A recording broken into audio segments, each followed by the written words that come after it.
ముందుగా ఒక లైక్ అయితే చేయండి. మన డబ్ల్యూసిటీ ఛానల్ వీక్షిస్తున్న ప్రతి ఒక్కరికి నమస్కారం. ఈరోజు ఫిబ్రవరి 13, 2026 ప్రపంచ రాజకీయ యవనికపై భారత్ ఒక శక్తిగా ఎదుగుతున్న తరుణం ఇది. అటు అమెరికాతో భారీ ట్రేడ్ డీల్, ఇటు చైనాతో వ్యూహాత్మక చర్చలు. అసలు ఈరోజు ప్రపంచవ్యాప్తంగా ఏం జరుగుతుంది? భారత్ తన గ్లోబల్ ప్లేబుక్ను ఎలా మారుస్తుంది? ఈ రోజుటి టాప్ అప్డేట్స్ ఇప్పుడు చూద్దాం. 2. భారత్ అమెరికా ట్రేడ్ డీల్ ఒక సంచలనం. ముఖ్య అప్డేట్: అమెరికా భారత్ మధ్య జరిగిన తాజా ఒప్పందం ప్రకారం భారతీయ వస్తువులపై టారిఫ్లు అంటే పన్నులు 50% నుండి 18% తగ్గాయి.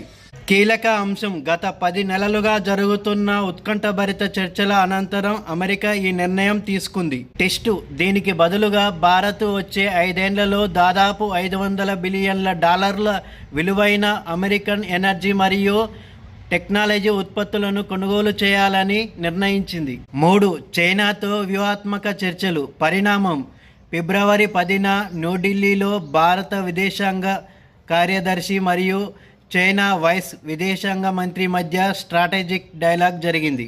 ముఖ్యంగా సరిహద్దుల్లో వివాదాలు ఉన్నప్పటికీ ఆర్థిక సంబంధాల విషయంలో ఒక నిశ్శబ్ద సానుకూలత కనిపిస్తుంది. 2026లో బ్రిక్స్ అధ్యక్ష పదవిని చేపట్టనున్న భారత్కు చైనా మద్దతు తెలపడం విశేషం. 4. Global updates.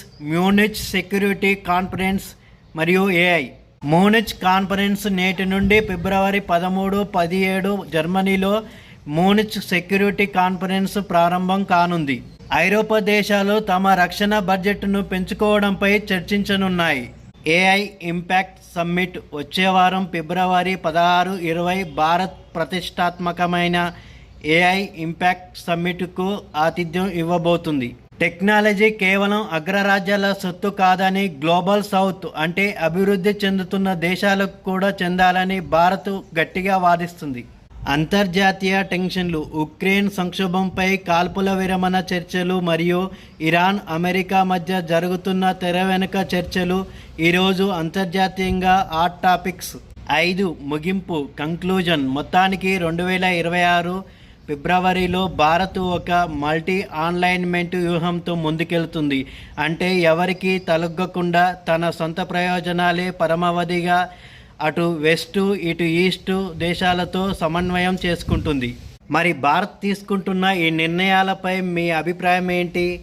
కామెంట్స్లో తెలియజేయండి. ఇలాంటి మరిన్ని జియో పాలిటిక్స్ అప్డేట్స్ కోసం మా ఛానల్ను సబ్స్క్రైబ్ చేసుకోండి. జై హింద్.